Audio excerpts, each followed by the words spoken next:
ആദ്യത്തെ സ്റ്റെപ്പ് അടിച്ചു മാറ്റിയത് അത്യാവശ്യം നല്ല ലൈക്ക് വന്നിട്ടുണ്ട്. അപ്പോൾ എനിക്ക് മനസ്സിലായി ക്ലിക്ക് ആവും. പിറ്റേന്ന് ഉറങ്ങി എണീക്കുമ്പോൾ 1 മില്യൺ. ഇത് ആദ്യമായിട്ടുള്ള സംഭവമല്ല, ഞാൻ മനഃപൂർവ്വം വീഴ്ചതിനു മുമ്പ് വൈറലായിട്ടുണ്ട്. ഞാൻ എൻ്റെ തലയിൽ ഓളി ഇടിപ്പിച്ച് ഞാൻ ട്രെൻഡാക്കിയിട്ടുള്ള ആളാണ്. കാഞ്ഞങ്ങാട് അത് കഴിഞ്ഞ് ഇങ്ങോട്ട് എവിടെ പോയാലും ഞങ്ങളിങ്ങോട്ട് വരുന്ന വഴിക്ക് വരുന്ന ആൾക്കാർ ഇങ്ങനെയൊക്കെ വണ്ടി ഓടിക്കുന്നു. ഒരു രാത്രി കൊണ്ട് നിങ്ങളെല്ലാം കൂടെ മാറി നിങ്ങളെ ഒരുപാട് പേര് തിരിച്ചറിയുന്നുണ്ടല്ലേ. ഒരു വീഡിയോ വൈറലായി എന്ന് പറഞ്ഞു പെട്ടെന്ന് പുള്ളിക്കാർ തിരിഞ്ഞു, ഓ ഈ വീഡിയോ കണ്ടാലേ ഉള്ളത് നമ്മുടെ ആരാധകന. ഡാൻസ് കളിച്ചിരുന്നില്ലേ 3-4 പിള്ളേരാ? എന്താ 4 പിള്ളേരെ കണ്ടില്ലേ? മാസ്റ്ററെക്കാളും വലിയ മാസ്റ്റർ ആവണം. ചെറുതായിട്ടൊക്കെ ഞങ്ങളുടെയൊക്കെ മെയിൻ ഡാൻസ് ശിശിക്കല്ല ചാർത്തിയ. അത്രയും പ്രായമുണ്ടോ? ദൈവമേ, മൂർഖനെയാണല്ലോ ചവിട്ടിയത്. അല്ല കുഴപ്പമില്ല, കണ്ടാ ചെറുപ്പാണെങ്കിലും നല്ല പ്രായമുണ്ട്. ചെറുപ്പമാണല്ലോ, അതുകൊണ്ട് കുഴപ്പമില്ല. ഈശ്വരാ, പാവത്തുങ്ങൾക്ക് ഇങ്ങനെ സൗന്ദര്യം തരല്ലേ. ഞാൻ എപ്പോഴും എന്ത് പറയും, എന്നെ പറയിപ്പിക്കുന്നത്. ചില കമന്റ്സ് എന്ന് പറഞ്ഞാൽ റിപ്ലൈ അർഹിക്കാത്ത കമന്റുകളുണ്ട്. ആ കമന്റിന്റെ കൗണ്ട് വാല്യൂബിൾ ആണ്. ആ കമന്റിന്റെ കൗണ്ടും കൂടി കൂട്ടിയിട്ടല്ലേ നമ്മുടെ വീഡിയോയുടെ റീച്ച് വീണ്ടും. നെഗറ്റീവ്സിനെ നമ്മൾ പേടിക്കുന്നില്ല. വിജയിച്ചിരിക്കുന്നു. തെറ്റിപ്പോയ ഡാൻസ് 56 മില്യൺ കണ്ട ഒരു 4 പേരാണ് എൻ്റെ അടുത്തിരിക്കുന്നത്. കാസർഗോഡുകാരാണ്. നമസ്കാരം. നമസ്കാരം. നിങ്ങളെ പ്രത്യേക ഒരു പേര് വിളിക്കൂല, എന്താണ്? നിങ്ങൾ കളിച്ചത് തെറ്റിപ്പോയതല്ല ശരിക്കും. വണ്ടി വന്നപ്പോ ഇയാളാണെന്ന് തോന്നുന്നല്ലേ, പേടിച്ച് പോയി. എന്നാൽ തൊട്ടടുത്തൂടെയാണോ പോയത്? അത് ഓണടിച്ച്. അപ്പൊ പാട്ട് അത്രയും ദൂരത്ത് നിന്ന്, നിങ്ങളുടെ ക്യാമറ ഏകദേശം അത്രയും ദൂരത്തു നിന്നാണ്. അപ്പൊ നിങ്ങൾ എങ്ങനെയാണ് പാട്ട് സ്പീക്കർ വെച്ചിട്ടുണ്ടായിരുന്നു? അത് വെച്ചിട്ടാണ് ആ സ്റ്റെപ്പ് കളിച്ചത്. ആ പാട്ട് ഏതായിരുന്നു? ഓ പില്ലക എന്ന് പറഞ്ഞിട്ടൊരു ഒരു തെലുങ്ക് സോങ് ആണ്. കന്നഡ തെലുങ്ക് പറഞ്ഞാൽ. പക്ഷെ എനിക്ക് തോന്നുന്നു അതിന് മുന്നേ ഒരാള് ചെയ്ത് ഭയങ്കരമായിട്ട് ആക്ച്വലി ആ സോങ് എന്ന് പറഞ്ഞു കഴിഞ്ഞാല് ആ ഒരു കൊട ചൂടിയിട്ടുള്ള വിഷ്വൽ അത് കണ്ടിട്ടാണ് ഞാൻ ഇൻസ്പയർ ആകുന്നത്. അതിനകത്ത് ആദ്യത്തെ 2 സ്റ്റെപ്പാണ് എടുത്തേക്കുന്നത്. അതന്നെ ഞാൻ അത് എന്നോട് ഇങ്ങനെ എന്റെ റൂംമേറ്റ്സിനോട് ഞാൻ ഇങ്ങനെ പറഞ്ഞു, ഇവരുടെ ഈ പിള്ളേരുടെ നല്ല രസമുണ്ടല്ലോ ചേച്ചി, അത് അവർ അടിച്ചു മാറ്റിയതാന്ന് പറഞ്ഞു. കാണിച്ച് ആദ്യത്തെ സ്റ്റെപ്പ് അടിച്ചു മാറ്റിയത് അതല്ലേ എന്നെ ഒറിജിനൽ കാണിച്ചു. ചേച്ചി ഏതാണ് ഒറിജിനൽ? മറ്റേ 2 ചെറുക്കന്മാര് നിന്നിട്ട് കൊട പിടിച്ചിട്ട് പിള്ളേക്കെ നല്ല രസം ഉണ്ടായിരുന്നു. അപ്പം ഇങ്ങോട്ട് തന്നെ എന്നോട് സമ്മതിച്ചു, ഇൻസ്പയർഡ് ആയിരുന്നു. അടിച്ചു വരല്ല, ഇൻസ്പയർഡ് ആയിരുന്നു. ഇനി പറ, നല്ല രസം ഉണ്ടായിരുന്നു. അതിനെ കുറിച്ചുള്ള കാര്യം പറ. അതിനെ കുറിച്ച് പറഞ്ഞാല് ആക്ച്വലി ഞാൻ ഒരു വീഡിയോ എടുക്കാൻ വേണ്ടിയിട്ട്, ഇന്ന വീഡിയോ എടുക്കാനല്ല, ഒരു വീഡിയോ എടുക്കാൻ വേണ്ടിയിട്ട് ജസ്റ്റ് സ്റ്റുഡിയോയിലേക്ക് വരാനാണ് പറഞ്ഞത്. ഇവര് 3 പേരും ആ വീഡിയോയിൽ വന്നതെന്ന് വെച്ചാല് ഇവര് 3 പേരാണ് നാട്ടിലുണ്ടായിരുന്നവര്. ഓ, ആ സമയത്ത് അങ്ങനെയാണ് ഇവര് 3 പേരും എന്റെ കൂടെ ഇവിടെ. പക്ഷെ നിങ്ങളുടെ കോസ്റ്റ്യൂം അസാധ്യമായിരുന്നു കേട്ടോ. പോപ്പിൻസ് എന്ന് വിളിച്ചതിൽ ആരോ ഒരാൾ കമന്റ് ഇട്ടതാണത്, പോപ്പിൻസ് തുറന്ന പോലെ. നല്ല രസമാണ്. അത് ഞങ്ങള് പറഞ്ഞു ഇടിപ്പിച്ചതല്ല, അപൂർവമായി. ഞാൻ പറഞ്ഞു ഒരു യൂണിറ്റ് വേണം, അതുകൊണ്ട് വൈറ്റ് പാന്റ് ആയിരിക്കും. അപ്പൊ വൈറ്റ് പാന്റ് ഞങ്ങള് കോസ്റ്റ്യൂമാണ്, പ്രോഗ്രാമൊക്കെ ചെയ്യുമ്പോൾ ഇടുന്ന കോസ്റ്റ്യൂമാണ്. അപ്പൊ അതിന് വെച്ചായിരുന്നു ഒരു ബനിയൻ എടുത്തിട്ട് വരാൻ പറഞ്ഞു. പക്ഷെ ഓരോരുത്തരും അവരവരുടെ ഇഷ്ടമുള്ള ടീഷർട്ട് അതിൻ്റെ കൂടെ എടുത്തിട്ട് വന്നു. അയ്യോ, ഞാൻ നിങ്ങളെയൊക്കെ പേഴ്സണലി പരിചയപ്പെടുന്നു. ഞാൻ ആദ്യം ഡാൻസ് നിങ്ങളെ കാണുമ്പോൾ ചോദിക്കാൻ വെച്ച 2 ചോദ്യമാണ് പടപടെ ചോദിച്ചു കളഞ്ഞു. ഞാൻ പരിചയപ്പെട്ടില്ല. പേര് പറഞ്ഞേ? ഗായത്രി. ഗായത്രി എന്ത് ചെയ്യുന്നു? ഞാൻ നഴ്സിംഗ് പഠിക്കുക, ഫൈനൽ ഇയർ നഴ്സിംഗ്. ഏതാണ്? GNM. ആളുടെ പേര് ലിബിൻ ജേക്കബ്. ലിബിൻ ആളാണോ ട്രൂപ്പിന്റെ നേതാവ്? മാസ്റ്റർ ആണല്ലേ. ഞാൻ കണ്ടു ഫോർ ബുക്കിംഗ് എന്ന് പറഞ്ഞിട്ട് കോണ്ടാക്ട് നമ്പർ ഒക്കെ കൊടുത്തേക്കുന്നത്. പേരെങ്ങനെയാ? അനന്യ. ആളുടെ പേര്? അനുമോൾ റജി. നിങ്ങൾ സിസ്റ്റർ? എത്രയില്ലേ? ഇയാൾ എന്ത് ചെയ്യുന്നു? ഞാന് ഇപ്പൊ +2 കഴിഞ്ഞിട്ട് ഇപ്പം ഒരു 2 കൊല്ലം കഴിഞ്ഞു. ഇപ്പൊ ഡാൻസും അങ്ങനെ എല്ലാമായിട്ട് പോകുന്നു. ഞാൻ +1 സ്റ്റുഡന്റ് ആണ്. എങ്കിൽ ഡാൻസ് ട്രൂപ്പ് ഉണ്ടല്ലേ? ട്രൂപ്പിന്റെ പേരെന്ന് പറഞ്ഞാൽ ഞാൻ പറഞ്ഞ തെറ്റുമായിട്ടാ. ഹൂഫിറ്റ് ഡാൻസ് കമ്പനി. ഹൂഫിറ്റിൽ എന്തൊക്കെയാണ് നിങ്ങൾ ചെയ്യുന്നത്? ഇവന്റ്സിന് പോവാറുണ്ടോ? എങ്ങനെയാണ് അവിടെ എന്ന് പറഞ്ഞു കഴിഞ്ഞാല് വെഡിങ്ങിന് ഇപ്പം അവിടുത്തെ ഒരു ശൈലിയായി മാറി. കാസർഗോഡിന്റെ ഒരു ജ്ഞാനായ വെഡിങ്ങിലാണ് കൂടുതലായിട്ടും കാണാറുള്ളത് ഈ ഡാൻസ് പെർഫോമൻസുകൾ. ഹിന്ദു വെഡിങ്ങിലോ മുസ്ലിം വെഡിങ്സിലോ ഉണ്ടാവാറില്ല. ഈവൻ തലശ്ശേരി മീൻസ് ജ്ഞാനായ മനസ്സിലായല്ലോ, ജ്ഞാനായ കല്യാണത്തിന് മാത്രമേ അങ്ങനെ മെജോറിറ്റി ആയിട്ട് നമ്മളെ കോണ്ടാക്ട് ചെയ്യാറുള്ളൂ. അപ്പം അങ്ങനെ ഡാൻസിന് പോയാണ് ഞങ്ങൾ ഇത്ര ഒരു വൈഡ് റേഞ്ചിലേക്ക് അറിയപ്പെടാൻ തുടങ്ങിയത്. റീൽസ് ക്ലിക്ക് ആകുന്നത് കൂടാതെ, അതുകൂടാതെ എല്ലാ സൺഡേസിലും ഡാൻസ് ക്ലാസ്സുകൾ നടക്കുന്നുണ്ട്. ഒരു ഡാൻസ് സ്റ്റുഡിയോ ഉണ്ട് അവിടെ. ആ സ്റ്റുഡിയോയുടെ ബാൽക്കണിയിൽ നിന്ന് എടുത്ത വീഡിയോ ആണ് അത് ഞാൻ പറഞ്ഞില്ല, നല്ല രസമുണ്ടായിരുന്നു. പിന്നെ 2 പ്രാവശ്യം സൂമുണ്ട്, ഉണ്ട്. നിങ്ങളോട് ആരോ ചോദിച്ചു ഇതിന്റെ ഒറിജിനൽ ഇടാവോ, പിന്നെ ആ ഒറിജിനലിന് പക്ഷെ അത്രയും ഓടിയിട്ടില്ല, ഫ്ലോപ്പ് ആയതാണ് എല്ലാവരും കണ്ടേക്കുന്നത്. നിങ്ങൾ ഈ വീഡിയോ ഇട്ട് എത്ര മണിക്കൂർ കൊണ്ടാ പെട്ടെന്ന് ഇത്ര ഒരു ഹൈപ്പ് ആയത്? ഞാൻ സാധാരണ റീലൊക്കെ ഇടുമ്പോൾ നമ്മളിങ്ങനെയാണല്ലോ, ലൈക്ക് വരെ നോക്കി നിൽക്കുമല്ലോ. ഞാനിങ്ങനെ ലൈക്ക് ഇട്ടിട്ട് ഞാനൊരു കുറച്ച് കഴിഞ്ഞിട്ട് പോസ്റ്റ് ഇട്ട് കഴിഞ്ഞിട്ട് ഒന്ന് അടുക്കളയിൽ പോയിട്ട് ഇങ്ങനെ ഫുഡ് എന്തോ കഴിക്കാൻ ഇങ്ങനെ പോയിട്ട് തിരിച്ചോണ്ട് നോക്കി നോക്കുമ്പോൾ ഫസ്റ്റ് കമൻറ്റ് ഇട്ടാൽ ഞാൻ കണ്ടായിരുന്നു. ആ കമൻറ്റ് 13 മിനിറ്റ്സ് അകമാണ്. അപ്പം അത് കണ്ടപ്പോഴേക്ക് തന്നെ നല്ല ലൈക്ക് വന്നിട്ടുണ്ട്. ഞാൻ നോക്കുമ്പം എത്രയായിരുന്നു, അത്യാവശ്യം നല്ല ലൈക്ക് വന്നിട്ടുണ്ട്. അപ്പോൾ എനിക്ക് മനസ്സിലായി സാധാരണയുള്ള ട്രാഫിക്കല്ല, അതിൽ കൂടുതൽ ലൈക്ക് വന്നിട്ടുണ്ട്. അപ്പം ഞാൻ മനസ്സിലായി ഇത് ക്ലിക്കാവും എന്നെനിക്ക് തോന്നി.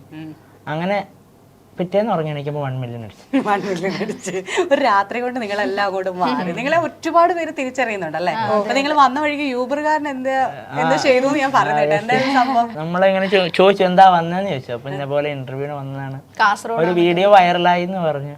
പെട്ടെന്ന് പുള്ളിക്കാർ തിരിഞ്ഞു, ഓ ഈ വീഡിയോ കണ്ടാലേ ഉള്ളത്. പുള്ളിക്കാരൻ പെട്ടെന്ന് വണ്ടി സൈഡാക്കിയിട്ട് മീൻസ് ഡ്രോപ്പ് ചെയ്യുന്ന അടുത്തെത്തിയായിരുന്നു. സൈഡാക്കിയിട്ട് വൈഫിനെ വിളിച്ചു, വീഡിയോ കോൾ വിളിച്ചിട്ട് പറഞ്ഞു ഇത് അവരിത് പറഞ്ഞിട്ട് കാണിച്ചു. നിങ്ങൾ എന്താന്ന് പറഞ്ഞാ കാണിച്ചേ? പോപ്പിൻസ്. കാരണം നിങ്ങളിപ്പോ കേരളത്തിന്റെ പോപ്പിൻസാ. ആ കണ്ണാടി നല്ല രസമുണ്ടായിരുന്നു, കോസ്റ്റ്യൂമും ഭയങ്കര രസമുണ്ടായിരുന്നു. അതിൽ വേറെ ഷെയ്ഡ്സ് ഒന്നും ഇല്ലല്ലോ, ഒറ്റ കളറിൽ വൈറ്റിൽ ഒറ്റ കളർ, ഭയങ്കരമായിട്ടും നല്ല രസമാണ്. ഞാനും അങ്ങനെ നിങ്ങൾക്ക് വേണ്ടിയിട്ടൊക്കെ വൈറ്റിലൊക്കെ എടുത്ത് ഒറ്റ കിട്ടിയ പോകുന്നതാ. ഇയാൾ എന്താ ചെയ്യുന്നത് ശരിക്കും? ഞാൻ ഡിഗ്രി കഴിഞ്ഞിട്ട് ആക്ച്വലി ഞാൻ ഒരു പേപ്പർ ബാക്ക് ആയപ്പോൾ ഡാൻസ് എനിക്ക് പാഷനേറ്റ് ആയതുകൊണ്ട് ഒരു സ്റ്റുഡിയോ ഇട്ടിട്ട് ക്ലാസ്സും നടത്തി. അതിനു മുമ്പേ ഇവൻ്റ് ഒക്കെ ചെയ്ത് തുടങ്ങിയിട്ടുണ്ടായിരുന്നു. അങ്ങനെയാണ് സ്റ്റുഡിയോ ഇടുന്നത്. അതായത് എനിക്ക് ആ പേപ്പർ കിട്ടില്ല എന്ന് വിചാരിച്ചാണ് സ്റ്റുഡിയോ ഇടുന്നത്. ഫസ്റ്റ് അറ്റംപ്റ്റിൽ തന്നെ എനിക്ക് ആ പേപ്പർ കിട്ടി, പക്ഷെ സ്റ്റുഡിയോ ഞാൻ വിട്ടില്ല. പിന്നീട് ഞാൻ വേറൊന്നിനും പഠിക്കാൻ ഹയർ സ്റ്റഡീസിന് പോയില്ല. പിന്നെ ഡിജിറ്റൽ മാർക്കറ്റിംഗ് എന്ന് പറഞ്ഞൊരു കോഴ്സ് ചെയ്തിട്ടുണ്ടായിരുന്നു.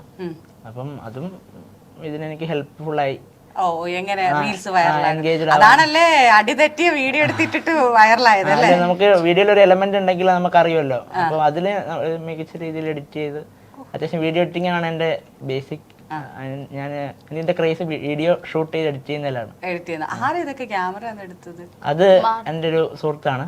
എൻ്റെ +1 തൊട്ട് എനിക്ക് മുമ്പേ അറിയാം. +1 തൊട്ട് ഞങ്ങൾ ഭയങ്കര കൂട്ടാണ്, നമ്മൾ ബെസ്റ്റ് എന്നൊക്കെ പറയുന്നത്. അവനെ ഞാൻ വിളിച്ചു, എന്നോട് വീഡിയോ എടുക്കാൻ വരണം എന്ന് പറഞ്ഞു. സൂപിന്റെ വീഡിയോ മീൻസ് ഇതുപോലെ റീൽസ് എടുത്ത് തുടങ്ങിയ സമയത്ത് തൊട്ടും അവനുണ്ട്.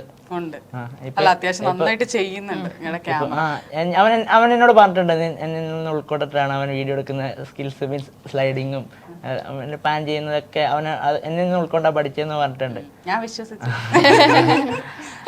നിങ്ങൾ പറ, സത്യം എന്ന് പറയാം. എങ്ങനെയാ നിങ്ങൾ പ്രാക്ടീസ് ചെയ്യാൻ പോകുന്നത്? നിങ്ങൾക്ക് ഒരു ടൈം ഉണ്ട്. ഇപ്പൊ ഇയാള് നേഴ്സാണ്, ഇയാൾ ആക്ച്വലി നിൽക്കുന്നു, ഇയാള് +1 സ്റ്റുഡന്റ്. എങ്ങനെയാണ് എല്ലാവരും കൂടെ ഇത്ര പേരാണ് നിങ്ങളുടെ ട്രൂപ്പിലുള്ളത്? അതായത് ഒരു ഇവന്റിന് പോകുമ്പോൾ 5 അല്ലെങ്കിൽ 6 പേര് പോകാറില്ല. നമ്മളെ വെഡിങ്ങിന്റെ സ്റ്റേജും പന്തലെല്ലാം ഇട്ട് കഴിയുമ്പോൾ ഒരു 5 ആൾക്ക് കളിക്കാനുള്ള സ്ഥലം ഉണ്ടാവുള്ളൂ. അപ്പം 5 പേര്. അപ്പം പ്രാക്ടീസ് എന്ന് പറഞ്ഞു കഴിഞ്ഞാൽ ഇപ്പം ഗായത്രീനെ നോക്കുമ്പോൾ അവള് അവിടെ നിന്ന് വരുന്ന സമയം എന്ന് പറഞ്ഞാൽ മംഗലാപുരത്താണ് പഠിക്കുന്നത്. മംഗലാപുരത്ത് നിന്ന് വരുന്നത് വൈകുന്നേരം ആകുമ്പോൾ എത്തും.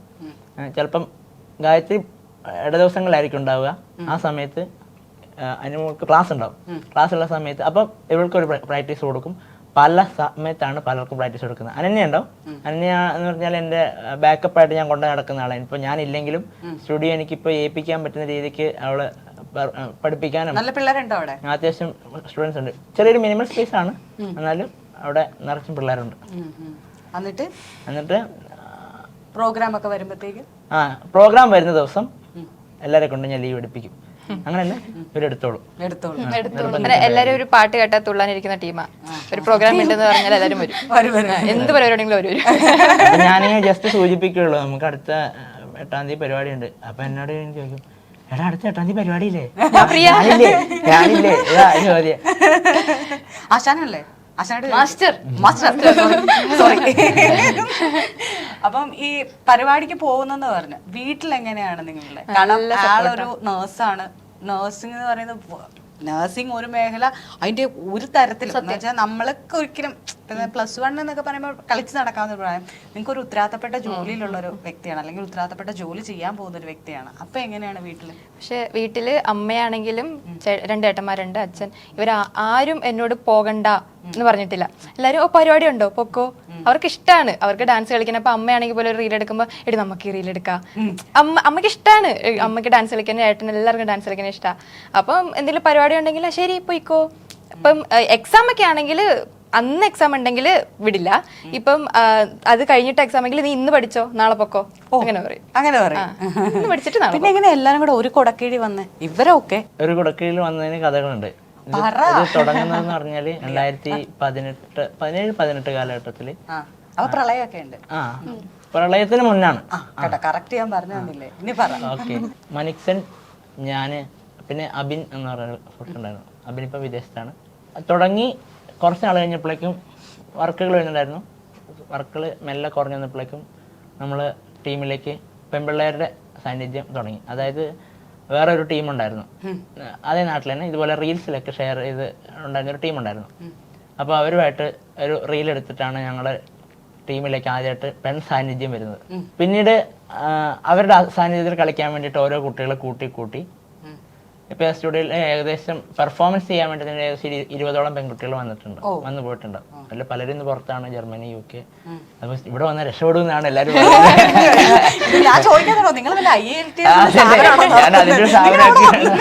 നിങ്ങളവിടെ വന്ന ഉടനെ വെളിയിലേക്കാണോ? വേറെ എങ്ങോട്ടല്ല, വെളിയിലേക്കാ രക്ഷപ്പെടുന്ന. ഏരിയ അങ്ങനത്തെ ഒരു ഏരിയ ആണ്. അപ്പം എന്നോട് എല്ലാവരും ചോദിക്കും, നീ പോകുന്നില്ല, പുറത്തേക്കൊന്നും പോകുന്നില്ലേ? ഇല്ല, എനിക്ക് നാട്, ഞാൻ സാറ്റിസ്ഫൈഡ് ആണ്. എന്റെ നാട് റേഷൻ കട. എന്നിട്ട് ഇവരെ പിന്നെ അങ്ങനെ കിട്ടിയതായിരുന്നോ? എന്നിട്ട് ഒരിക്കൽ നമ്മുടെ കൂടെ വന്നിട്ടുള്ള അതുലിന്റെ പരിചയത്തിലാണ് അനന്യ സ്റ്റുഡിയോയിലേക്ക് വരുന്നത്. ആദ്യം അനന്യ വന്നു, പിന്നെ അനന്യയുടെ അനിയത്തി വന്നു, അനുമോള് വന്നു. അതിനുശേഷമാണ് ഗായത്രി വരുന്നത്. വന്നു കഴിഞ്ഞ് ഒരു 2-3 ദിവസം അതിൻ്റെ അപ്പുറം ഞാൻ ഇവരെ ഗ്യാപ്പിട്ട് നിൽക്കാൻ ഞാൻ വിടുകയില്ല. ഞാൻ പറഞ്ഞു, അങ്ങനെയല്ല, ഞാൻ ഡയറക്റ്റ് പറയും, മര്യാദയ്ക്ക് കമ്പനി ആയില്ലെങ്കിൽ നടപടിയാവില്ല. മര്യാദ കമ്പനി ആയിക്കോ, അല്ലെങ്കിൽ എന്തെങ്കിലും ബാലിശ്യമായിട്ടുള്ള എന്തെങ്കിലും പെൺപിള്ളേരല്ലേ, മീൻസ് എന്നെ സംബന്ധിച്ച് എന്നെക്കാട്ടി ഇളയവരാണ്. അപ്പം ഞാൻ പറയും, എന്തെങ്കിലും ബാലിശ്യമായിട്ടുള്ള എന്തെങ്കിലും കാര്യങ്ങൾ കണ്ടു കഴിഞ്ഞാൽ ഞാൻ പറയും, ഇവിടെ ഇപ്പം കാണിക്കണ്ട, എന്നോട് എന്തെങ്കിലും ഉണ്ടെങ്കിൽ പറഞ്ഞോ, ഇവിടെ കാണിക്കേണ്ട സ്ഥലം ഇവിടെയല്ല. അവിടെ എല്ലാവർക്കും ഒരു സ്പേസ്, ഈക്വാലിറ്റി ഞാൻ എപ്പോഴും കീപ്പ് ചെയ്യാൻ ആ ഒരു ഇക്വിലിബ്രിയത്തിൽ ഞാൻ കൊണ്ടുപോകുന്നുണ്ട്.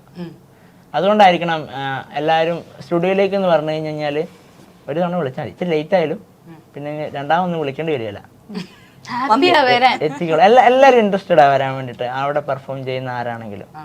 അങ്ങനെ നിങ്ങൾ എല്ലാം അടുത്തടുത്ത് ഏകദേശം അടുത്ത സറൗണ്ടിങ്സ് എല്ലാവർക്കും പരസ്പരം അറിയുകയൊക്കെ ചെയ്യും. ഫാമിലി അറിയാൻ ചെയ്യും. ഫാമിലി അറിയാം. ഇപ്പൊ നിങ്ങൾ വർക്കിന് പോകുമ്പോ എങ്ങനെ പോയാലും റിസപ്ഷൻ ടൈമിലായിരിക്കുമല്ലോ, ഈവനിങ്ങിലായിരിക്കുമല്ലോ? ഈവനിങ്ങിലും ഉണ്ട്, ഡെയിലും ഉണ്ട്. എങ്ങനെയുണ്ട് പേയ്മെന്റ് ഒക്കെ? പേയ്മെന്റ് നമ്മൾ ഇന്റർവ്യൂവിൽ കൺക്ലൂഷൻ ചെയ്യേണ്ട കാര്യമുണ്ടോ? ഞാൻ ചുമ്മാ ചോദിച്ചതേ ഉള്ളൂ.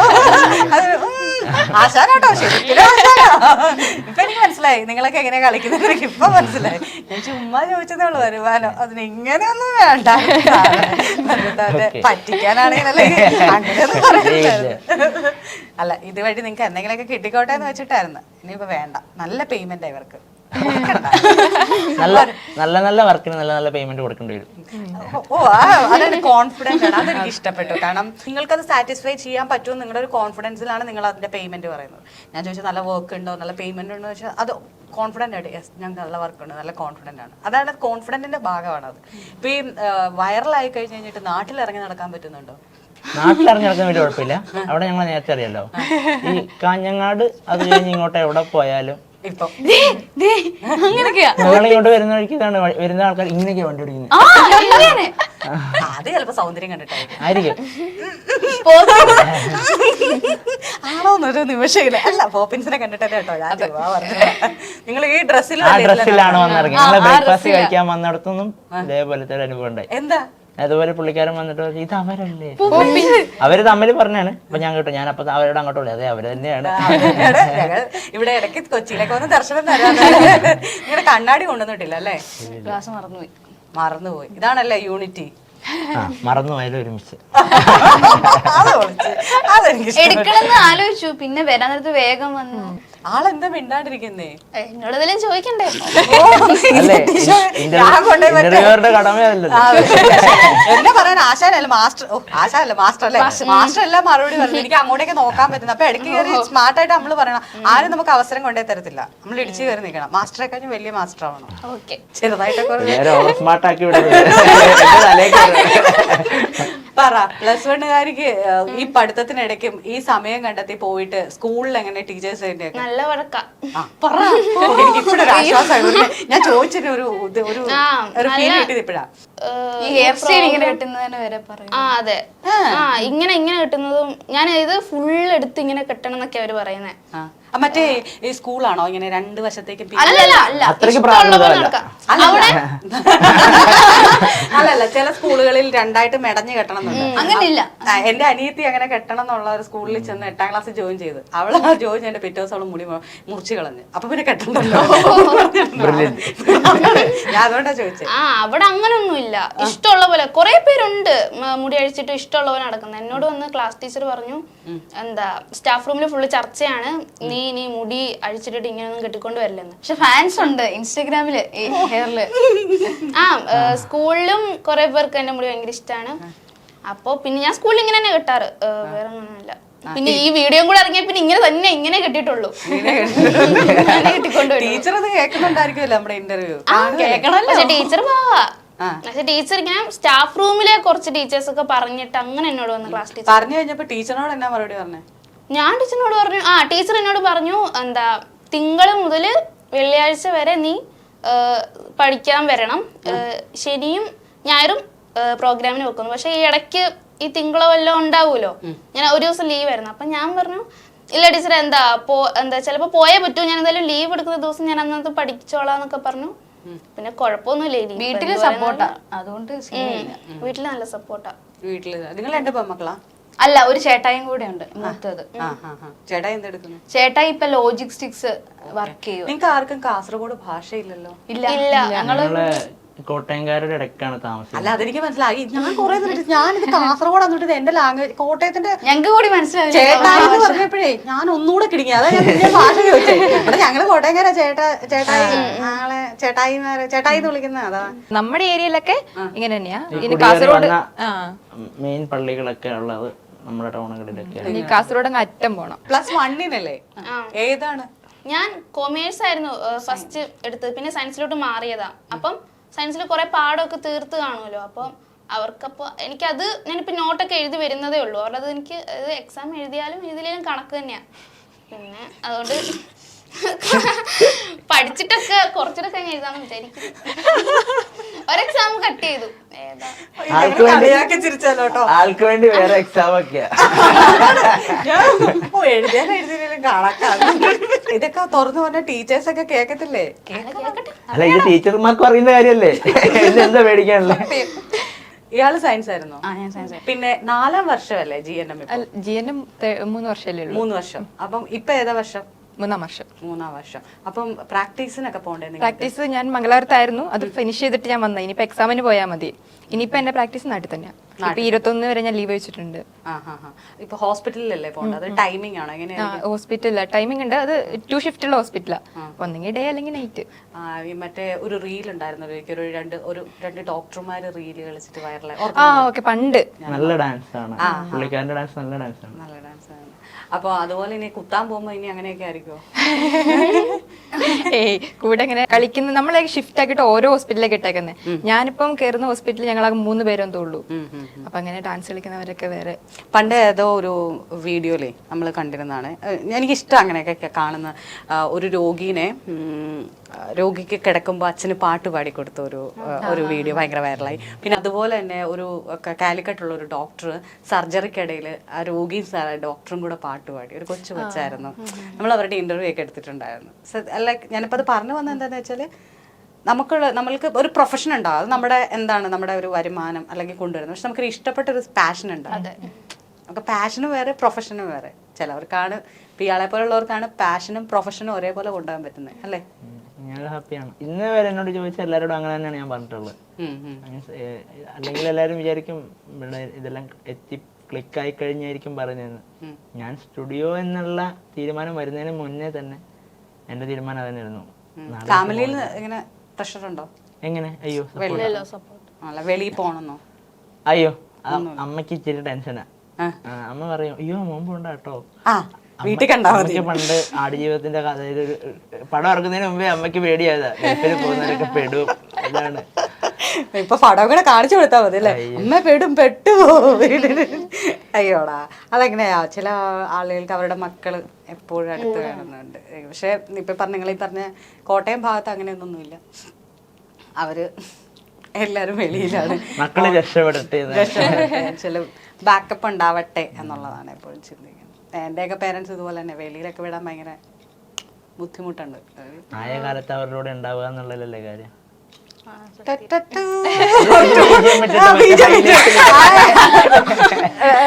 കൂടുതലൊന്നും പറയണ്ട. ഒരുപാട് പേര് ഇങ്ങനെ പോകാൻ കൊതിച്ചിട്ട് നിൽക്കുന്നവരുണ്ട്. അപ്പൊ ഓഫർ ഉള്ളവർ പറയുന്നത് എന്താ, ആയ കാലത്ത് അവരുടെ കൂടെ നിൽക്കേണ്ടത്. പാസമൊക്കെ റെഡിയാണ്, പക്ഷെ നമ്മൾ കുറച്ചുകൂടെ ഒക്കെ വരുമ്പോഴേ ഫിനാൻഷ്യലി സ്റ്റേബിൾ ആവുക എന്ന് പറയുന്നത് വലിയ കാര്യമാണ്. അത് നമ്മൾ കുറച്ച് കഴിയുമ്പോഴേ മനസ്സിലാവുള്ളൂ. നിങ്ങളിപ്പോൾ തന്നെ 10-22 വയസ്സുള്ള പിള്ളേരല്ലേ, നിങ്ങൾക്ക് അത് പെട്ടെന്ന് മനസ്സിലാവില്ല ഫിനാൻഷ്യലി സ്റ്റേബിൾ ആവുന്നതിൻ്റെ ഒരു ഫീലിങ്. അതൊക്കെ പോട്ടെ. പോപ്പിൻസേ, നിങ്ങളുടെ ഇനി പുതിയ വൈറൽ കണ്ടന്റ് എന്താ ഉള്ളത്? വൈറൽ കണ്ടന്റ് എന്ന് പറഞ്ഞാല് ഇനി മനഃപൂർവ്വം വീഴിക്കുക അങ്ങനെയൊക്കെ ഉള്ളതാണ്. ഇത് മറ്റേ അത് ഇത് ആദ്യമായിട്ടുള്ള സംഭവമല്ല. ഞാൻ മനഃപൂർവ്വം വീഴ്ച ഇതിനു മുമ്പും വൈറലായിട്ടുണ്ട്. ഓഹോ, ഒരു മറ്റേ ഓല ദമ താലെ താലെ ഒരു സോങ് അറിയില്ല? ആ സോങ് അവൻ അതുലിനെ കൊണ്ട് ഞാൻ എന്റെ തലയിൽ ഓല ഇടിപ്പിച്ച് ഞാൻ ട്രെൻഡാക്കിയിട്ടുള്ള ആളാണ്. അപ്പം ആകാൻ വേണ്ടിട്ട്. അപ്പൊ ബസ്സുകാരൻ എത്ര കൊടുത്തു ഓണടിച്ച് മേടിക്കാൻ? എനിക്ക് വേറെ എങ്ങും പോകണ്ട. ബസ്സുകാരൻ എത്ര കൊടുത്തു? കൊടുത്തിട്ടില്ല. അതുകൊണ്ടാണ് വീട്ടി അടിച്ചത്. ബസ്സിന് കാശ് കൊടുക്കാത്തോണ്ട് വീശി നമ്മള് കാണുമ്പോ പെട്ടെന്ന് ഓർത്തതേ തൊട്ടടുത്തൂടെയാ പോയെന്നാ അത്യാവശ്യം ക്ലോസ് ആയിട്ടാ പോയത്. സ്പീഡും കൂടെ ഉള്ളതുകൊണ്ട് ഇവര് പിന്നെ ഡാൻസിൽ മുഴുകി ഇരിക്കുന്നോണ്ട് കളിച്ച് തീർത്തിട്ട് തെറിക്കാലോ, വീട്ടിൽ പോവാലോ എന്ന് വിചാരിച്ചാണ് നമ്മൾ കളിക്കുന്നത്. എത്ര ടേക്ക് എടുത്തു അന്നേരപ്പത്തേക്ക്? 3 ടേക്ക്. അപ്പം ഇനിയിപ്പം ആദ്യത്തെ ടേക്ക് ഓക്കെ ഇല്ല, രണ്ടാമത്തെ ടേക്ക് മില്യൺ അടിച്ച ബ്ലൂപ്പർ, മൂന്നാമത്തെ ടേക്ക് ഫുൾ വീഡിയോ. കറക്റ്റ് ആണ്. ആൾക്കാർ ചോദിച്ചോണ്ടാണോ മൂന്നാമത്തെ വീഡിയോ എടുത്തിട്ട്? അല്ല അതെന്നറിയോ, ഞാൻ ആദ്യം വീഡിയോ എടുത്തപ്പോഴാണ് ഞാനിങ്ങനെ വിചാരിച്ചു ആദ്യം ബ്ലൂപ്പർ ഇടാം പിന്നെ വീഡിയോ. കാരണം എനിക്ക് കുറച്ചുകൂടി സ്ട്രൈക്കിംഗ് ആയിട്ടുള്ള സാധനം അതാണെന്ന് തോന്നി മറ്റേ വീഡിയോനെ അപേക്ഷിച്ച്. ഡിജിറ്റൽ മാർക്കറ്റിംഗ് നമ്മള് ഡിജിറ്റൽ മാർക്കറ്റ് എന്ന് പറഞ്ഞാൽ ആ ബേസിക് ടെക്നിക്കൽ സൈഡ് മാത്രമല്ല, ഒരു വീഡിയോയിൽ എന്താണ് അതിന്റെ എലമെന്റ് എന്നുള്ള സാധനം മനസ്സിലാക്കിയിട്ട് ചെയ്യുന്നതിലാണ് കാര്യം. അതാണ് എഡിറ്റിങ്ങിലാണ് അത് വരുന്നത്. എവിടെയാണ് എഡിറ്റിങ്ങിന്റെ ഒരു സാധനം കൊടുക്കേണ്ടത്, എവിടെ പോസ് ചെയ്യണം, എവിടെ ഫ്രീസ് ചെയ്യണം എന്നുള്ള സംഭവങ്ങൾ മനസ്സിലാക്കണം. ആശാൻ ഇന്ന് പോകണ്ട, എഡിറ്റ് നമുക്ക് എല്ലാവർക്കും ഒന്ന് വൈറലായിട്ട് പോകാം. അത് പോയാൽ മതി, ഇവിടെ അല്ലേ സ്റ്റേ ബാക്കി പറ. അങ്ങനെയാണ് ഒരു വീഡിയോ. ഞാനിപ്പോ പിന്നെ കോൺസ്റ്റന്റ് ആയിട്ട് റീൽ ഇടുക, സ്റ്റോറി ഇടുക, ഫോളോവേഴ്സിന് എപ്പോഴും അപ്ഡേറ്റഡ് ആയിരിക്കുക. ഇതൊക്കെയാണ് വലിയ ജോലിയാ. അതെ അതെ, എല്ലാരും ചോദിക്കും നിനക്കെന്താ ഇൻസ്റ്റാഗ്രാമിൽ കുത്തിക്കൊണ്ടിരുന്നാ പോരെ. പക്ഷെ മോനെ നിങ്ങൾക്ക് അറിയില്ല ഒരു വൈറലാക്കാൻ വിടുന്ന പാട് ഭയങ്കര പാടാണ്. ചിലപ്പോ നമ്മൾ ഒരുപാട് എഫേർട്ട് ഇടുന്ന വീഡിയോ 1000 ലൈക്ക് പോലും എത്താതെ നമുക്ക് ഇതിൽ സത്യം പറഞ്ഞ അധികം എഫേർട്ട് എടുത്തില്ലല്ലോ നമ്മള്. ഇത് നമ്മള് സാധാരണ എത്ര ടേക്ക് എടുക്കുന്ന അതാ പറഞ്ഞേ. ചില വീഡിയോ ഒക്കെ എടുത്തു കഴിഞ്ഞല്ലേ ഫോണിങ്ങനെ തോണ്ടിയാ തീരെയല്ല ടേക്കുകള്. അതേ അവസ്ഥ. അത് തെറ്റിക്കുന്ന ആരാ? ഞാൻ എനിക്കൊക്കെ അതായത് ഇവരെന്ന് പറഞ്ഞു കഴിഞ്ഞാൽ ഞാനിട്ട സ്റ്റെപ്പ് തെറ്റിക്കുന്നത്. ഞാൻ തന്നെ ഇട്ട സ്റ്റെപ്പ് അതന്നെ. ഇവരാണെങ്കിൽ ഞാനിട്ട സ്റ്റെപ്പ്, ഞാൻ എന്റെ സ്റ്റെപ്പ് തന്നെ തെറ്റിക്കുന്നത്. മറ്റേ ഈ പണ്ടൊക്കെ ന്യൂ ഇയറിന്റെ സമയത്ത്, ക്രിസ്മസ് അങ്ങനെയൊക്കെയുള്ള സമയത്ത് ഇങ്ങനെ നാട്ടുകാരെല്ലാം കൂടെ വന്നിരുന്ന ഓണം, അപ്പോഴൊക്കെയാണ് ഞങ്ങളെപ്പോലുള്ള ആളുകൾക്ക് ഡാൻസ് കളിക്കാൻ അവസരം കിട്ടുന്നത്. അപ്പോൾ ഇങ്ങനെ ഒരു 5-10 ഡാൻസ് പഠിക്കുന്നു, ഡ്രസ്സ് ഇടുന്നു. എന്ന് നിങ്ങളെപ്പോലെ ജീൻസ് ഒന്നും ഇടാൻ പറ്റത്തില്ല. ജീൻസ് ഇടാൻ പറ്റുന്ന വെച്ചാൽ അതൊക്കെ ഭയങ്കര ഫാഷൻ ആണെന്നുള്ളൊരു കാലഘട്ടം. അപ്പൊ നമ്മളൊക്കെ ഡാൻസ് കളിക്കാനായിട്ട് ഞങ്ങളുടെയൊക്കെ മെയിൻ ഡാൻസ് ശിശിക്കല്ല ചാർത്തിയ അപ്പൊ ചേച്ചിക്ക് അത്രയും പ്രായമുണ്ടോ? ഞാൻ വെളിപ്പെടുത്തി. അല്ല കുഴപ്പമില്ല, കണ്ടാ ചെറുപ്പാണെങ്കിലും നല്ല പ്രായമുണ്ട്. അപ്പൊ ചെറുപ്പമാണല്ലോ, അതുകൊണ്ട് കുഴപ്പമില്ല. ചർമ്മം കണ്ട പ്രായം തോന്നില്ല. വേണ്ട മതി, ഞാൻ സമ്മതിച്ചു, ഞാൻ സമ്മതിച്ചു. ഇനി എന്നെ ഇരുട്ടി പുഴുങ്ങല്ലേ, ഞാൻ സമ്മതിച്ചു. നമ്മള് പറഞ്ഞത് 2003 2004 ആ ഒരു കാലഘട്ടം. ഞാൻ 8ാം ക്ലാസ് 9ാം ക്ലാസ് 10ാം ക്ലാസ് ആ ടൈമിലൊക്കെയാണ്. നാട്ടിലൊക്കെ ആകുമ്പോൾ വേറെ പ്രശ്നമൊന്നുമില്ല, നാട്ടുകാർ മാത്രമല്ലേ ഇതൊക്കെ കാണുന്നു. മറ്റൊരു പഞ്ചായത്തിൽ പോലും നമ്മളെ അടുപ്പിക്കുന്നില്ല. അപ്പൊ നമ്മൾ ഈ കളിക്കുമ്പം സ്റ്റെപ്പ് മെയിൻ നമ്മളായിരിക്കുമല്ലോ. നമ്മൾ ലാസ്റ്റ് എപ്പോഴും ഞങ്ങൾക്കൊക്കെ ഇങ്ങനെ എല്ലാ ഡാൻസിനും ഓരോ ലാസ്റ്റ് സ്റ്റില്ല് നിൽക്കും, പറയാൻ മനസ്സിലാവും. അപ്പൊ സ്റ്റില്ല് നിൽക്കുമ്പോൾ നമ്മള് വി ഉണ്ട്, മറ്റേ കുറെ പേര് നിന്നിട്ട് മറ്റേ മേത്ത് കയറി നിന്നിട്ടുള്ള സ്റ്റില്ലൊക്കെ മനസ്സിലായോ? അതൊക്കെ ചെയ്യുമ്പോൾ നമ്മള് തെറ്റിച്ചാ കൂടുതലുള്ളൂ. ഇടി അങ്ങനെയല്ലോ, മനസ്സിലായോ? നമ്മൾ അവിടെ നിന്ന് പറയും, എന്നിട്ട് പിണങ്ങും, അതിനകത്ത് തന്നെ ഇരുന്ന് പിണങ്ങും നമ്മള്. ഇപ്പൊ ഓൺ സ്റ്റേജ് പിണങ്ങുന്ന പറഞ്ഞാ വലിച്ചോണ്ടൊക്കെ വരും നമ്മള്. അത് നിങ്ങൾക്ക് എങ്ങനെ ഇമാജിൻ ചെയ്യാൻ പറ്റത്തില്ല, നമ്മൾ അങ്ങനെയല്ലല്ലോ. അല്ല എനിക്കത് ഊഹിക്കാൻ പോലും പറ്റുന്നില്ല അങ്ങനത്തെ സംഭവങ്ങളൊക്കെ. എന്ത് അല്ല ഈ സ്റ്റേജിൽ ഓൺ സ്റ്റേജിൽ നമ്മൾ കളിക്കുമല്ലേ, അപ്പൊ നമുക്കറിയാം സ്റ്റെപ്പ് ഇതാന്ന്. വേറൊരു തെറ്റിച്ചെന്ന് വലിക്കും, അതല്ലെന്ന് പറഞ്ഞിട്ട്. അത് നിങ്ങൾക്കിപ്പം അതിന്റെ ഒരു ആവശ്യം വരുന്നില്ല. നമുക്ക് അങ്ങനെ ഒരു നിങ്ങളെപ്പോലെ കളിക്കാനുള്ള ഇതൊന്നുമില്ല. എന്താ ഇപ്പൊ ഈ പറഞ്ഞ മൊബൈലില്ല ഒന്ന് കാണാൻ. ഇപ്പൊ നിങ്ങൾക്ക് എടുത്തു കഴിഞ്ഞാൽ നിങ്ങൾ തന്നെ പറഞ്ഞല്ലോ ഒരു ടേക്ക് ഇങ്ങനെ കാണാം. നമുക്ക് ആര് കണ്ടിട്ട് ആര് പറയാനാ? നമ്മള് കളിക്കുന്ന നാട്ടുകാർ കണ്ടിട്ട് അടുത്ത ഓണത്തിന് വേണം തിരുത്താൻ, അടുത്ത കാവിലെ പാട്ട് മത്സരത്തിന് വേണം ഇതൊക്കെ തിരുത്താൻ. മനസ്സിലായോ? നമ്മൾ ആ പറഞ്ഞ കാലഘട്ടം മനസ്സിലായി. എന്റെയൊക്കെ നാട് ഭയങ്കര റിമോട്ട് ഏരിയ ആണ്. അപ്പൊ അവിടെ ക്യാമറയൊന്നും ഇല്ല, അല്ലെങ്കിൽ പിന്നെ ആരെങ്കിലും റെക്കോർഡ് ചെയ്ത് തരണം. ഇത് അതൊന്നും ഇല്ലല്ലോ. ഇപ്പോഴല്ലേ നമുക്ക് എന്താ മൊബൈലിൽ എന്ത് വേണേലും നമുക്ക് കാണാം. അപ്പൊ നിങ്ങളെപ്പോലുള്ളവർക്ക് അത് കളിക്കുമ്പോൾ പെട്ടെന്ന് സ്റ്റെപ്പ് പോലും പെട്ടെന്ന് എന്താ പറയാ തിരുത്താൻ പറ്റും, ക്യാച്ച് ചെയ്യാൻ പറ്റും. ഇപ്പൊ തന്നെ ഓരോരുത്തർ സ്റ്റെപ്പ് പഠിപ്പിക്കുന്നുണ്ടല്ലോ. ഇപ്പൊ നിങ്ങളാ കളിച്ചതിന്റെ ആ കാലിന്റെ മൂവ്മെന്റ് ഇല്ലേ, മൂവ്മെന്റ്സ്, അത് ഞാൻ 1-2 ട്യൂട്ടോറിയൽ ഞാൻ കണ്ടിരുന്നു. എന്നിട്ട് എനിക്ക് പഠിക്കാൻ പറ്റിയില്ല, വെറുതെ ഞാനതുപോലെ തന്നെ ഇങ്ങനെ സ്ക്രോൾ ചെയ്തു. അതുകൊണ്ട് ഞാൻ ഇൻസ്റ്റാഗ്രാമിൽ അത്ര സജീവമല്ല. നിങ്ങളെ പോലുള്ള ഒരു ഇടങ്ങൾ കൈയെടുക്കുന്നോണ്ട് ഇനിയിപ്പം നിങ്ങൾ ഈ പറഞ്ഞ പോലെ പുതിയ ഡാൻസ് ഏതാ പഠിച്ചു വെച്ചേക്കുന്നത്? ഞാൻ അതിൽ ചോദിച്ചിട്ട് നിങ്ങളൊന്നും പറഞ്ഞില്ല. പുതിയ ഡാൻസ് ഞങ്ങള് ഇന്ന് വൈകിട്ടൊന്ന് പഠിക്കാൻ വേണ്ടിട്ട് പ്ലാൻ ചെയ്യാണ്. നാളെയാണ് പോകുന്നത്. ആരാണ് ഇൻസ്പിറേഷൻ? ആരുടെയാണ് അടിച്ചു മാറ്റുന്നത്? അടിച്ചു മാറ്റുന്നില്ല, നമ്മൾ തന്നെ കൊറിയോ ചെയ്തിട്ട് ഒരു സാധനം. പക്ഷെ ഇപ്പം നിലവിലിപ്പം ഒരു പാട്ട് ചൂസ് ചെയ്തിരിക്കുന്ന പറഞ്ഞാൽ അതിന്റെ ഒറിജിനൽ ഹുക്ക് സ്റ്റെപ്പ് തന്നെ എടുക്കാൻ വേണ്ടിയിട്ടാണ്. എവിടെന്നെങ്കിലൊക്കെ ചാനലിൽ നിന്ന് വിളിച്ചോ നിങ്ങളെ സ്റ്റേജ് ഷോയ്ക്ക്? ഞാൻ ഒരു പ്രോഗ്രാം, ഇതല്ല ഈ വീഡിയോ അല്ല, ഇതിനു മുമ്പ് ഒരു വീഡിയോ വൈറലായി. ഞാൻ കൊറിയോഗ്രാഫി ചെയ്ത് തന്നെ ഒരു മാഷപ്പ് സോങ് ഉണ്ട്, തമിഴ് മിക്സാ. അപ്പോൾ അതൊരു വെഡിങ്ങിന് ഇതേപോലെ കളിച്ചിട്ട് അതിൻ്റെ ഒരു വീഡിയോ ഞാൻ ജസ്റ്റ് എടുത്തു വെച്ചു. അത് അനന്യയുടെ അക്കൗണ്ടിൽ നിന്ന് ഷെയർ ചെയ്തിട്ട് അത് ഒരു 100-300K ലൈക്സ്. ഗേൾസ് മാത്രമല്ല, 5 ഗേൾസ് കളിച്ച് ആ വർക്ക് കണ്ടിട്ട് മീൻസ് ആ സ്റ്റെപ്പ് ഭയങ്കരമായിട്ട് തമിഴ്സിന്റെ ഇടയ്ക്ക് ഭയങ്കരമായിട്ട് ഇമ്പാക്ട് ഉണ്ടാക്കി. അതുകൊണ്ട് ഇതാണ്ടാ കുത്ത് എനർജി അത് അങ്ങനെയുള്ള കമന്റ്സ് ഒക്കെയാണ്. ലാസ്റ്റ് ഒരു തിരുനെൽവേലിയിൽ ഒരു ഉത്സവത്തിന് ഒരു പ്രോഗ്രാം ചെയ്യാൻ വേണ്ടിയിട്ട് ഒരു ബുക്കിംഗ് വന്നു. സെപ്റ്റംബർ ഇനിയിപ്പോ കളിക്കാൻ പോകും. അപ്പൊ ഇനി എന്താണേലും ഇയാള് പരീക്ഷയൊക്കെ എഴുതത്തില്ലേ സ്മാർട്ടായിട്ട്? ആളിന് അവസായ ആൾക്ക് പ്രൊഫഷൻ ഉണ്ട്. ഞാൻ എപ്പോഴും പറയും, ഞാൻ എപ്പോഴും എന്ത് പറയും, എന്നെ പറയിപ്പിക്കുന്നത് തുടക്കം എങ്ങനെയാണെന്ന് അറിയോ? ഞാൻ എപ്പോഴും പറയും എന്ത് എന്നെ അങ്ങനെയാ വന്നു. അപ്പൊ പറയിപ്പിക്കരുത് മാസ്റ്ററിനെ. എന്ത് ചെയ്യണം? പരീക്ഷയ്ക്ക് പാസ്സായിക്കോണം നന്നായിട്ട്. ആൾക്ക് പറ്റൂന്നേ, ആൾക്ക് പറ്റും. അല്ലെങ്കിൽ പിന്നെ കൊമേഴ്സിൽ നിന്ന് സയൻസിലേക്ക് പോകാൻ കാണിച്ച ധൈര്യം. അപ്പൊ തന്നെ ഞാൻ വരവ് വെച്ചതാ. കുട്ടിയുടെ ആ ഒരു കഴിവ് ഞാൻ വരവ് വെച്ചതാ. പിന്നെ ഹെയർ സ്റ്റൈൽ നല്ലതാണ് കേട്ടോ. ഞാനും വന്നപ്പോഴേ നോട്ട് ചെയ്തായിരുന്നു. അങ്ങനെയൊന്നും കേട്ടി എന്റെ മുഖത്തിന് ചേരാത്തോണ്ട് ഞാൻ വിട്ടു. പിന്നെ ഏജ് ഒരു വലിയ പ്രോബ്ലം ആണല്ലോ.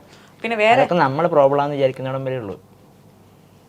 എന്റെ പൊന്നടാ ഊവേ, ഇതിന്റെ അടിയിൽ വരുന്ന കമന്റ് തന്നെ വായിച്ചിട്ട് എപ്പോഴെങ്കിലും ഇങ്ങനെ ഇത് വേണ്ട ഉണ്ടോ ഇല്ലയോ തോന്നിട്ടില്ലേ? ഇതിന്റെ അല്ല ഞാൻ പറഞ്ഞേ, നമ്മൾ തന്നെ ചെയ്യുന്ന ഒരു വീഡിയോയുടെ അടിയിലോ നമ്മളുടെ ഏതൊരു കുഞ്ഞിലോ എപ്പോഴും നമ്മളെ പുകഴ്ത്തിയിട്ട് ഒരാളും കമന്റ് ഇട്ടില്ല. ബാഡ് കമന്റ് ഉണ്ടോ? അപ്പൊ അറിയാതെയാണെങ്കിൽ ഓ വേണ്ടായിരുന്നല്ലേ? ഇല്ല, എനിക്ക് തോന്നാറുണ്ട് കേട്ടോ. ഞാൻ സത്യമായിട്ട് അങ്ങനെ ചിന്തിക്കാറില്ല. എനിക്കും അങ്ങനെ തോന്നിയിട്ടില്ല. പറയുന്നവര് പറഞ്ഞിട്ട് പോകും, അവരോട് ഒരു സ്റ്റെപ്പ് കളിക്കാൻ പറഞ്ഞാൽ ഞാൻ അങ്ങനെ പറഞ്ഞല്ല.